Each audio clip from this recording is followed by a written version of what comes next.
All right, so I wanted to take a break from looking at cars to pick the second winner of the giveaway. For those who don't know, up until December 31st, I'm doing a giveaway where I'm giving money away every single week. For this second winner, I'm going to be picking them from my Instagram post, which is here, for someone who commented and who also tagged me. So I'm going to be using this app called Wask. So let's just see if we can find a winner. Who is the winner? Stellar. Okay. All right. Beautiful Stellar. I think that's the name. But please DM me on Instagram and DM me your PayPal. I'm going to be sending you $500 USD. So you can spend it on, preferably on the girl that you like. Don't spend it on yourself, or spend it on ads to try to get more leads. In order to make this video a bit more engaging, I'm actually going to be picking a few snippets from the last Q&A that I did in our community of the Growth Creator Program. Some clients asked some really great questions, so I'm going to be dropping it in here to finish this video. I hope you guys are going to be enjoying the clips that we're going to be dropping. Tomorrow, 12 p.m. Eastern, I'm doing my last webinar where I announced the Growth Specialist program.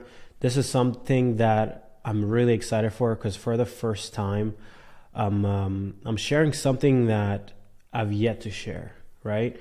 Most of the webinars I've done, it was mostly about, okay, how do you take something that's working and how do you scale it to six figures, multiple six figures a month? But tomorrow, I'm going to be talking to the people who are stuck below six figures a year, and to those who can seem to scale past 30K per month. I can't wait for you guys to see what I'm creating as material, because I'm really excited, because this is the first time that I actually have to build looking back at, hey, what actually took me from being smart to applying the knowledge and to being able to control the outcome of the things that I did, right? I'm going to be sharing a lot of the skills that I've acquired, that I believe that if you are to acquire them in 2024, then you can get to control your own earning potential and help a lot of businesses grow. So all you have to do is simply click the link below, and we're going to leave this funnel in the page. Just sign up, and then you'll receive the link to the Webby. Take care. Love y'all. See you guys on the next giveaway winner. I'm going to be picking another giveaway winner this Sunday. So take care. Bye-bye. I was watching I think your most recent YouTube video about IGDMs and things of that nature. Mm-hmm. Um, do you mind just kind of like going a little bit deeper on that subject, on Yeah. how to like properly implement? I don't have it in front of me, but just kind of the funnel, um, and kind of like the best times to like convert people. Like obviously the direct response stuff makes sense, but I guess just kind of converting from once you have their attention, and I guess I understand like the philosophy, just more like the implementation. Okay. Um, What, of this funnel? yeah, exactly. That one right there. Okay. So first things first is just, get attention however you want to get it, right? So spend money on ads, do content, do outreach. For us, and actually interesting thing, we have a client who's doing like 30K, 30,000 pounds a month, which is like 40, 50K a month. I don't know how much that is.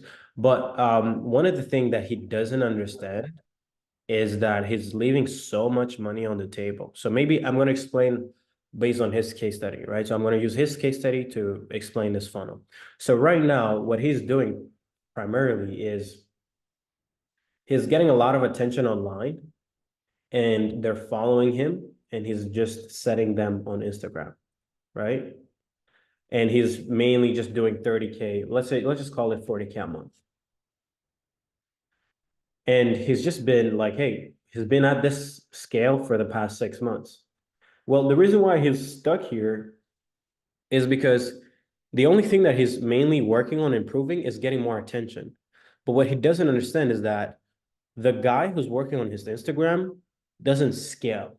Like, he doesn't get more hours in his day, right? So if he's averaging 25 calls a week, then he's going to average that maybe to 30 to 35 to 40 a week max. But getting past 40 appointments a week is pretty hard unless you have like 200,000 followers, right? So for him, no matter how much, so right now he told me that he got 240K reach on his IG in the past 30 days, right? And I'm like, well, what the hell? Why are you only making 40K a month? I'm like, it doesn't make any sense. And this is exactly what I was talking about. This is why I made this story on video on Instagram, because everybody's just trying to focus on this one channel. But I'm like, it doesn't scale. It's just one channel. It's one profile. If you want to make 250,000, you need this, but times 5 or times 6. And the only way you can 6x this channel or this funnel is by going through a funnel that is decentralized when it comes to appointment setting.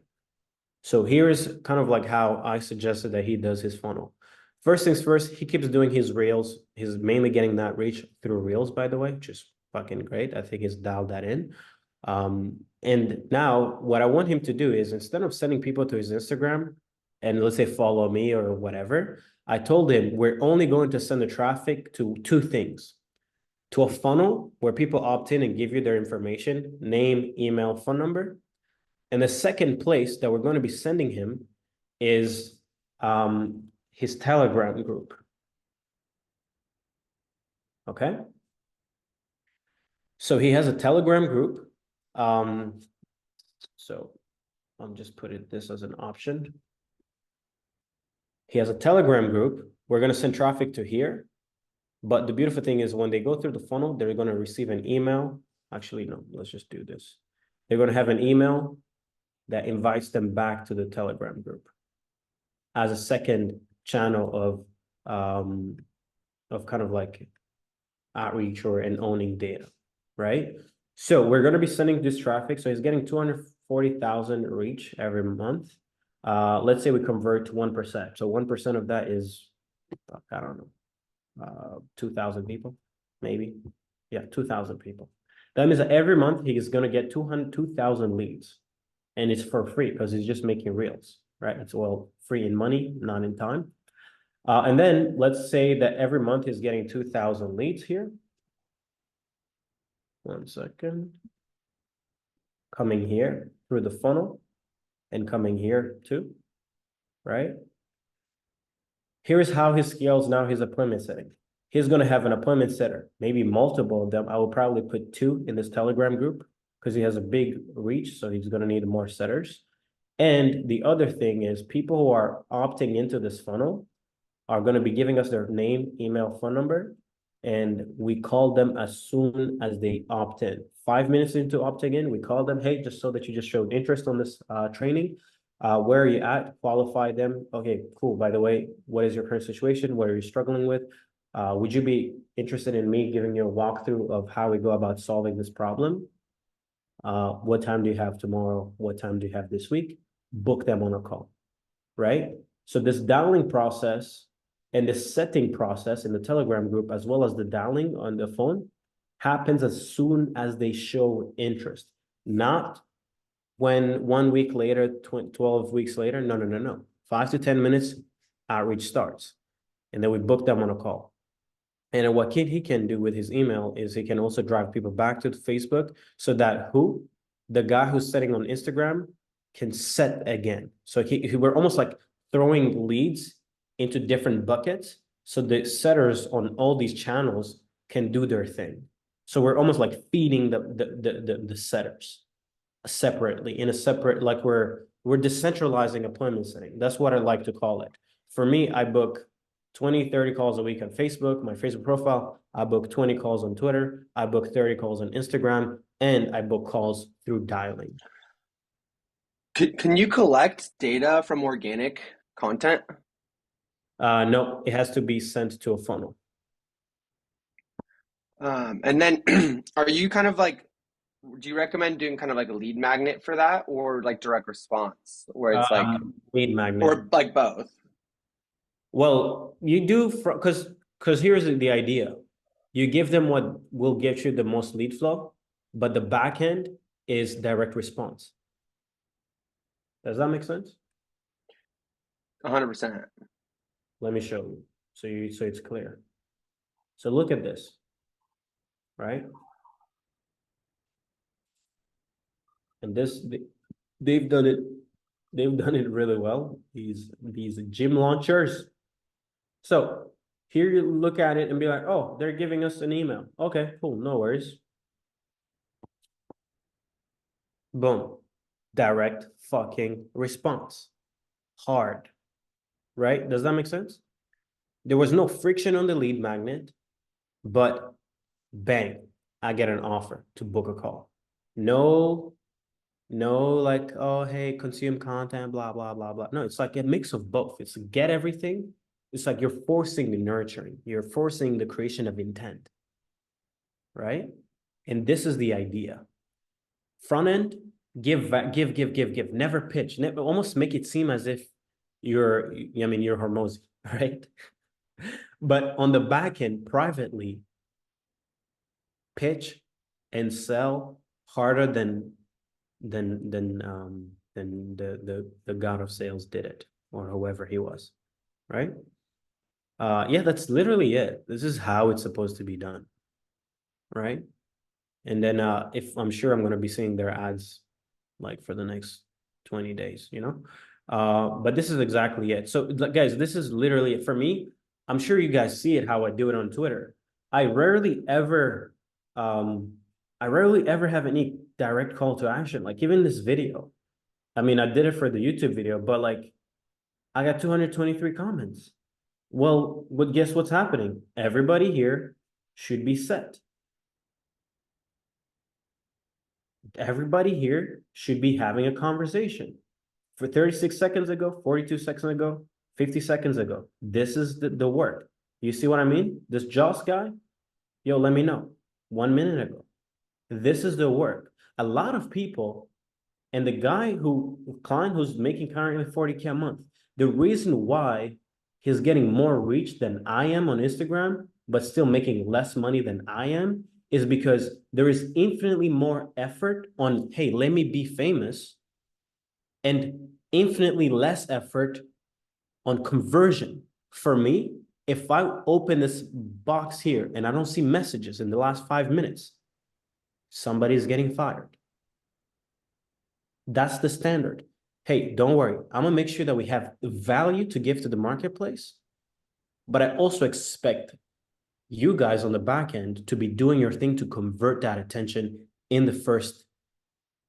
I mean, literally, like it's literally like, let's say people are addicted to drugs. I'm addicted to conversions. I'm addicted to setting. I'm addicted to messaging. I'm addicted to conversations. I'm also addicted to attention. So what did I do today to get attention? What did I do to convert that attention today? It has to be equal. Preferably more on the attention, spend more resources there because the funnel needs to be being fed, right? But that's what I meant by this funnel. Do everything you can here, collect the data, and collect data. If you don't have a funnel, it can still be like on Twitter here or on Instagram, new followers, new engagement, and you set, right? Are you getting data right there though, or you're just kind of converted? Like that's kind of like that's the last step, right? Like set the appointment through Correct, DMs, right? correct. But what do you think happens when these people click here and maybe they get maybe let's look at this guy 1 second. So let's see.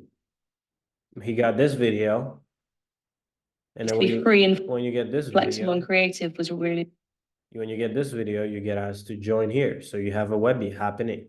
Now, a lot of people may think that, oh, this is just a Webby. Oh, he's just gonna, opt in for the Webby. No, you're giving me your information. So after the Webby, you're getting a call. Potentially, you're getting a call today. Like, even if we're not trying to sell you, we're just gonna, hey, thanks for engaging. Thanks for opting in. Did you get the link? But once the Webby is done, 1,000 people who've opted in, over 1,000, a call should happen if, of course, it's the right data. But you see this here?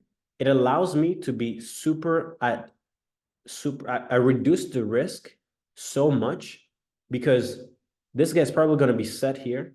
When he visits this funnel, he's probably going to see retargeting ads. And if he probably starts following me on Instagram, he's probably going to be set to there. I'm sure you were set on Instagram, right? You were? Do you remember? I can't really remember. I think I set myself, to be honest. Oh, I was piping hot. yeah, okay. Yeah, okay. Well, that happens, but like we try to create our own luck, you know? So that's what I meant by decentralize.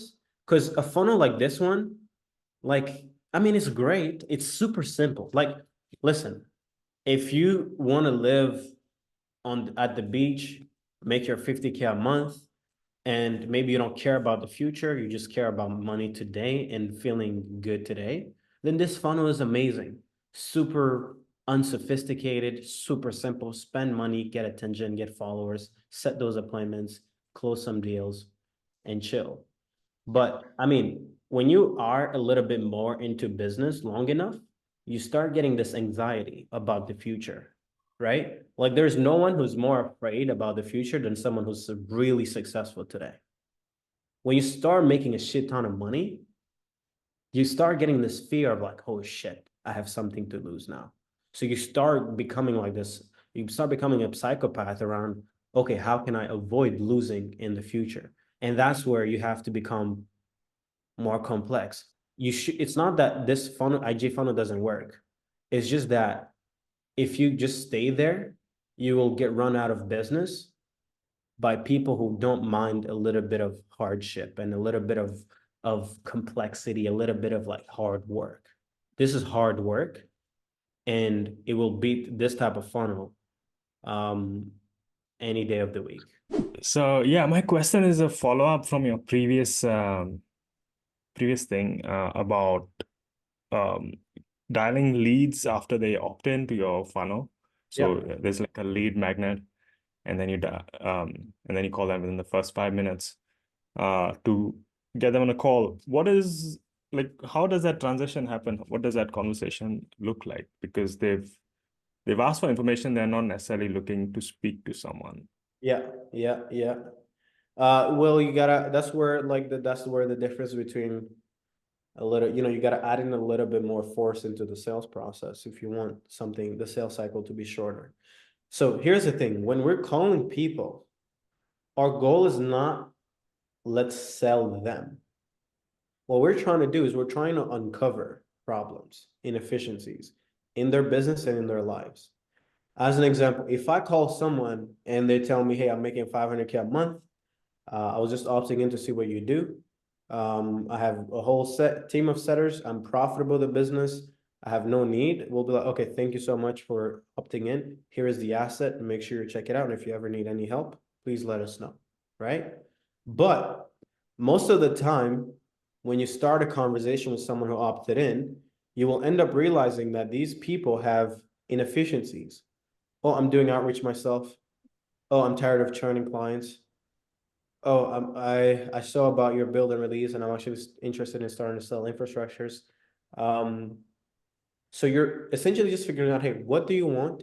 Where do you want to go? What's keeping you from there? It's almost like the first discovery process of a sales script, right? And then from there, you're like, hey, based on the things you just shared, um, my team can actually give you 30 minutes sometime this week to walk you through how we Mhm. go about helping businesses like yours, like your own. Are you interested to book a call? Yeah. And then literally just offer them a call. So it's wrong when you start viewing it as like, oh, we're trying to pitch them, we're trying to close them. That's the wrong mindset. That's not what we're trying to do. We're just doing a discovery and a consultation on the actual dialing and the appointment setting process. So that's where it's like super easy and super non like aggressive that we call in 5 minutes to just say short interest. How can we help you faster today, right now? Can we even send another asset? I had a question around the content because this is something I really want to push like more and just to get more insights, not just be like a copycat of every information, just do as everyone else. So that's why like how do you like choose your like 2 to 3 like billionaires that are gonna listen and just like learn from it? Because I tried to listen to like Sax, like the guy in All In podcast, but like when he talks, there's so much like technical languages that, Uh, and I'm listening when I'm driving, so it's really like complicated to like yeah. really learn from them. So how will you choose them actually? I think you have to start. I mean, eventually you need to get to a point where you're comfortable with the technical stuff. Hmm. But for me, the way that I learn, I don't learn from. I mean, I do think you should go towards a path where it's like super technical. Hmm. But if I'm listening to something technical, what I like to do is I'll maybe if I'm driving, I'll just take a screenshot of the thing that I just heard that was insightful or that I didn't know what it meant.